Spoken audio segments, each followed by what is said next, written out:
grab your tea, have a seat, and sip on this.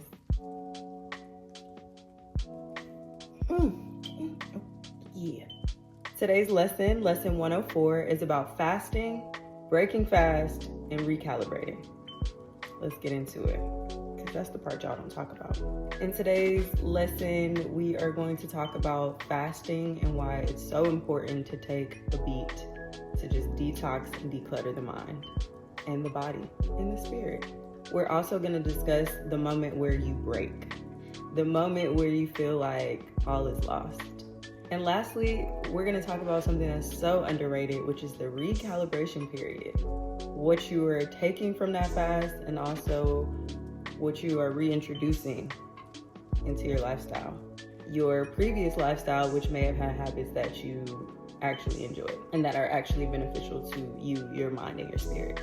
Okay, so fasting is so important for me, at least, because it really allows my body to declutter, detox, realign. It allows me to listen to what I need to do to move forward better. Sometimes you just need a break.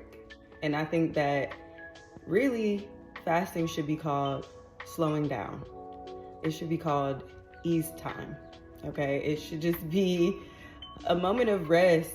Obviously, when you're fasting, life still moves, but you're more intentional about giving your body and your mind and your spirit some time to just be and exist, instead of like, what's next? What are we doing?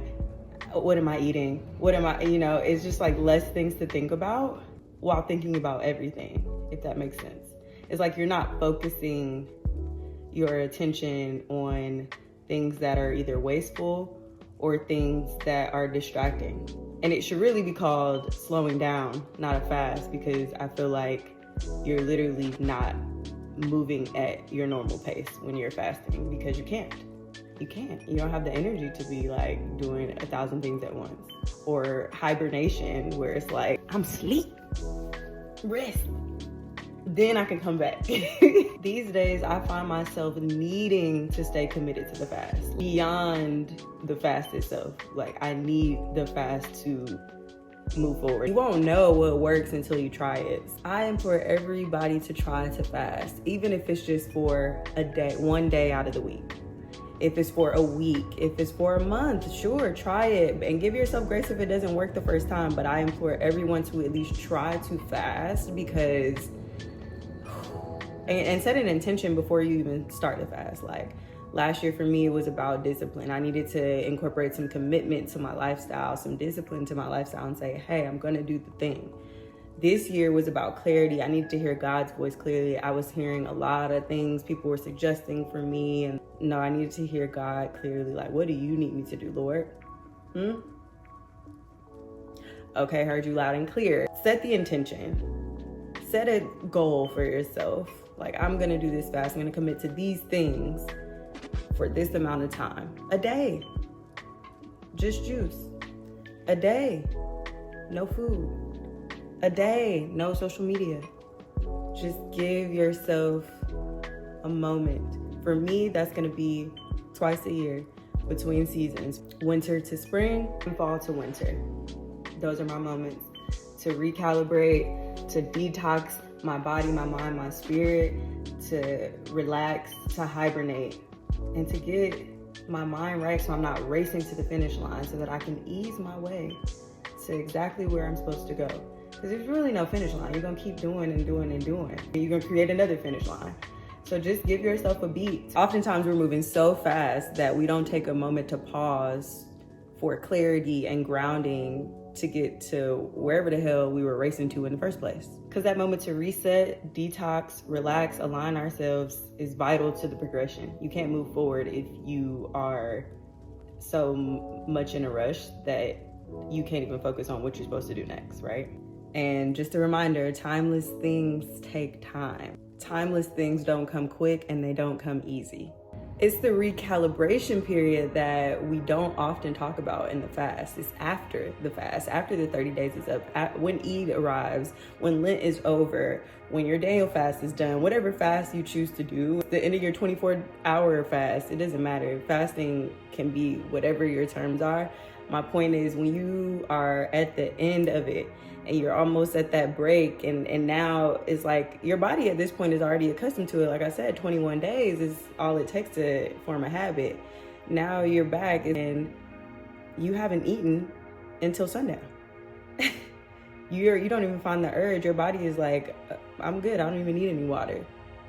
When you're reintroducing your old habits that were probably beneficial to you, for me, it's like working out and, moving my body a little bit more than I would be during a fast. My body's confused. It's like, how do I get back into the motion, into the swing of things while introducing these new habits that work for me? That's the hard part.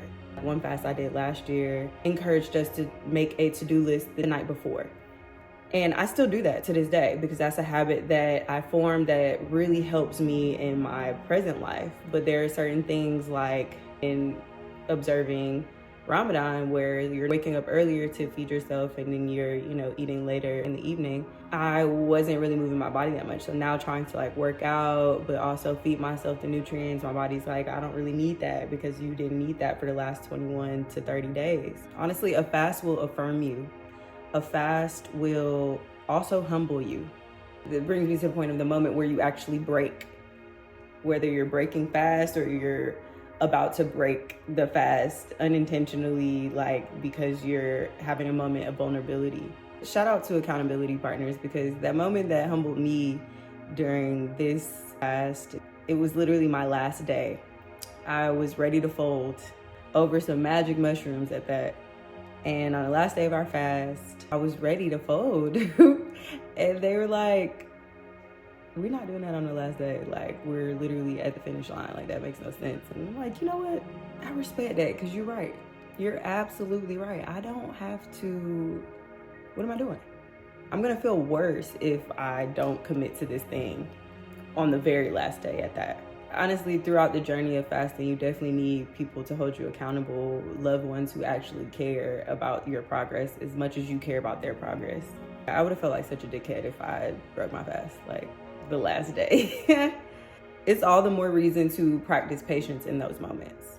It's so much sweeter when you wait. It's more gratifying, it's more satisfying, it's more clarifying. Honestly, the recalibration, I think the solution to that is deciding, giving yourself grace to even reintroduce these things back into your life, right?